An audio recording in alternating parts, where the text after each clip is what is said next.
दोस्तों बढ़िया keyword search करना एक ऑनगोइंग प्रोसेस है और आप इसको बहुत फ्रीक्वेंटली करना चाहोगे, बहुत फास्ट करना चाहोगे, ठीक है।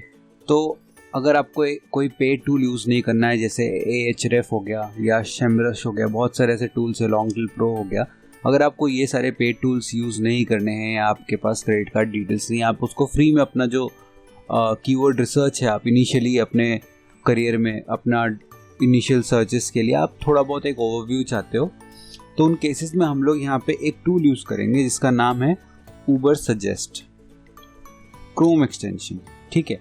सो नॉर्मली आपने Ubersuggest as a website use किया होगा, बट ये क्रोम एक्सटेंशन है। चलिए इसको हम लोग इंस्टॉल कर लेते हैं। राइट, तो ये क्या करता है एज अ एक्सटेंशन, ये हम लोगों को over the web page only हम लोगों को दिखा देता है वो सारे स्टैटिस्टिक्स हमारे सर्च रिजल्ट्स के अगेंस्ट। तो मतलब आपको कहीं जाना भी नहीं है और आप जब भी कुछ भी सर्च करोगे गूगल में तो डायरेक्टली आपको वहीं पे ये वो सारे डिटेल्स दिखा देगा। Let's consider for hand sanitizer. यहाँ पे आप देखो हैंड सैनिटाइज़र के अगेंस्ट कितना वॉल्यूम है, कितना उनका CPC है, सर्च डिफ़िकल्टी क्या है, वो सारे जो स्टैटिस्टिक्स है वो आपको यहीं पे दिखा रहा है। साथ ही साथ जैसा डोमेन स्कोर के बारे में मैंने आपको बताया था, डोमेन का क्या स्कोर है वो यहाँ पे दिखा रहा है। सो इस तरह से आप देखो, ये डोमेन का स्कोर मैंने आपको बताया था ना, जो जितना ज़्यादा डोमेन स्कोर होगा उसको उतना हाईली रैंक किया जाएगा। सो ये भी एक रैंकिंग डिसाइड करने का एक मेट्रिक होता है। सो अभी जैसे ये डेटा को किस तरह से आप समझते हैं मैं आपको बता देता हूँ। सो आपने जब हैंड सैनिटाइजर सर्च किया तो आपको यहाँ पे 3 चीज़ें दिख रही है। सबसे पहली बात तो ये है कि 2 लाख लोग per month hand sanitizer as a keyword Google में यहाँ पे टाइप करके एंटर करके उसके बारे में समझते हैं। तो hand sanitizer in an alone 2 lakh के करीब उसका वॉल्यूम है। फिर डेटॉल हैंड सैनिटाइज़र का 74,000 है, hand sanitizer Dettol 74,000, Himalaya hand sanitizer 18,000। तो ये अलग अलग वॉल्यूम आ रहा है, ठीक है। और CPC में कॉस्ट पर क्लिक कितना पे कर रहे हैं लोग हैंड सैनिटाइज़र सिर्फ कीवर्ड के लिए, और कितना सर्च डिफ़िकल्टी है। मतलब आपको अगर ऊपर आना है, गूगल में नंबर 1 पे आना है, तो आपको उसके लिए कितना मेहनत करना पड़ेगा, अराउंड उसका एक यहाँ पे परसेंटेज दिया। तो 77 एक बहुत ही हाई नंबर है। उसके लिए एक बहुत ही पावरफुल वेबसाइट चाहिए, बहुत पावरफुल डोमेन स्कोर चाहिए, तब जाके आप उसको नंबर 1 पे आ सकोगे। तो यहाँ पे अगर आप देखोगे लिखा है the average web page that ranks in top 10 has 37 backlinks and domain score of 81। तो एवरेज डोमेन स्कोर 81 लाना बहुत ज़्यादा डिफिकल्ट है, अनलेस आपका जो वेबसाइट है वो 15-20 ईयर्स पुराना है, आपने कॉन्स्टेंटली बढ़िया कंटेंट उस पर डाला है, आप सारे जो पॉलिसीज़ और कंप्लायंसेस है उसके आप उसको आप मैनेज करके चले हैं। सो ये बहुत डिफ़िकल्ट होने वाला है। पर हाँ, ये है कि हमने जो कीवर्ड भी सर्च किया है बहुत ही शॉर्ट कीवर्ड है। अगर आप यहाँ पे लॉन्ग टेल कीवर्ड यानी कि आप लॉन्गर कीवर्ड सर्च करेंगे जिनका वॉल्यूम कम है, जिस पे कंपटीशन कम है, तो आपका जो सर्च डिफ़िकल्टी है वो भी कम रहेगा और आपका CPC भी उसी हिसाब से कम रहेगा। सो हम लोग चूँकि यहाँ पे SEO के बारे में बात कर रहे हैं तो हम लोगों को यहाँ सर्च डिफ़िकल्टी देखना चाहिए। तो अगर आपको बढ़िया कीवर्ड्स चाहिए तो आप उनको गूगल में सर्च करिए। सर्च करने के बाद आप यहाँ पे देखिए, ओवरऑल एनालिसिस के लिए आपको इधर ही मिल जाएगा। तो जो कम सर्च डिफ़िकल्टी वाला जो नंबर है वो बढ़िया रहेंगे अगर आपका वॉल्यूम उससे मैच करे, ठीक है। तो हम लोग यहाँ पे एक लिख के देखते हैं, जैसे best hand sanitizers in India. हम लोग उसको नैरो डाउन कर देते हैं। जब हम इसको और नैरो डाउन करेंगे तो आप यहाँ पे देखोगे कि search top 10 hand sanitizers in India, volume 140 आ रहा है और सर्च डिफ़िकल्टी सिर्फ 20 है।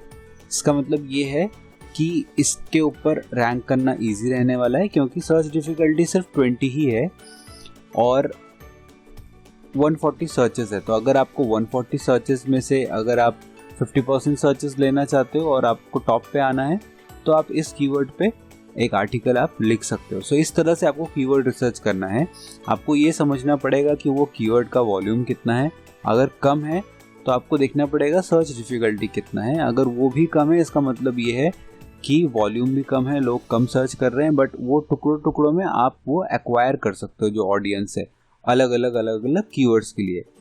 सो इसी तरीके से आपको कीवर्ड रिसर्च करना है। नॉर्मली कैसा होता है, Ubersuggest जब आप यूज़ करते हो तो आपको इससे रिलेटेड और सारे भी कीवर्ड्स मिलेंगे। अभी जैसे हम लोग यहाँ सजेशन में अगर क्लिक करते हैं तो आपको यहाँ पे ऊबर सजेस्ट का ये वेबसाइट खुल जाएगा, ठीक है। और ऊबर सजेस्ट का वेबसाइट खुलने के बाद यहाँ पे आप और भी कई सारी चीज़ें आप पता कर सकते हो। तो अभी जो हमने यहाँ पे सर्च किया उसके हिसाब से आप यहाँ पे सजेशन देखो, best hand sanitizers in India 320। तो हम लोगों को एक सजेशन यहाँ पे मिल रहा है और नंबर भी अराउंड 36 है ऑरेंज में, तो ये थोड़ा डिफिकल्ट होने वाला है। तो अगर आप यहाँ पे देखोगे estimated competition in organic search, the higher the number the more competitive, ठीक है। तो मेरे हिसाब से, मेरे पॉइंट ऑफ व्यू से, अगर आप 25 से नीचे हो और आपका वेबसाइट कंसिडरेबली न्यू है तो आप कम सर्च डिफ़िकल्टी वाले कीवर्ड्स पे आप वर्क करो, उसके रिलेटेड आप कंटेंट लिखो। चांसेस है कि आप इनमें पार्ट्स में आपको काफ़ी सारा वॉल्यूम मिल जाएगा। सो दोस्तों, Ubersuggest as a Chrome extension के बारे में सिर्फ इतना ही।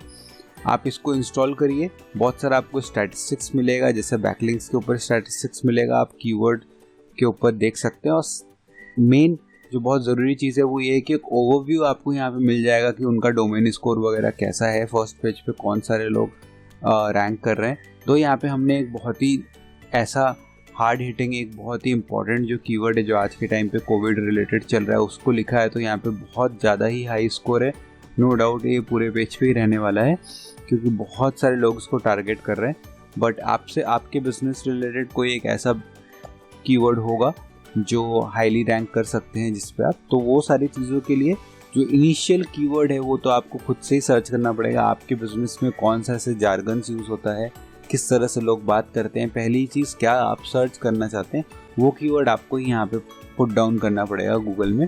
बट एक बार आपने उसको डायरेक्शन दे दिया तो आप टूल से बहुत सारे चीज़ों को समझ सकते हैं और अपना डेटा ड्रिवन डिसीजन ले सकते हैं। सो मेक श्योर करिए कि अगर आप पेड टूल्स भी यूज़ करते हैं तो साथ ही साथ आपके पास ये टूल गूगल क्रोम में इंस्टॉल्ड होना चाहिए ताकि आपको बहुत क्विकली ओवरव्यू मिलता रहे। आप गूगल में कुछ भी सर्च करें, आपको फटाफट से एक जनरलाइज्ड नंबर आपके ब्रेन में फीड होता रहे ताकि आप आगे चल के डेटा ड्रिवन डिसीजंस ले सकें। सो दोस्तों, इस लेसन में सिर्फ इतना ही। Thank you so much.